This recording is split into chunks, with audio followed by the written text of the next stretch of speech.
কিছু দূরত্ব থাকে যেগুলো শব্দহীন, কোনো ঝগড়া হয় না, অভিযোগও নয়, তবুও মানুষ হারিয়ে যায়। সম্পর্কগুলো কখনো হঠাৎ করেই ফিকে হয়ে যায়, কখনো বা এত ধীরে যে টেরও পাওয়া যায় না। এক সময় যার সাথে ঘন্টার পর ঘন্টা কেটে যেত, আজ তার সাথে কথা বলতে গেলে শব্দ খুঁজে পাওয়া যায় না।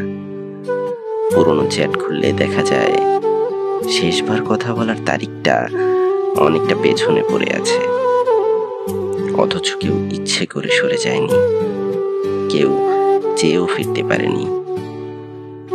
সময় বদলায়, মানুষ বদলায়, সম্পর্ক বদলে যায়।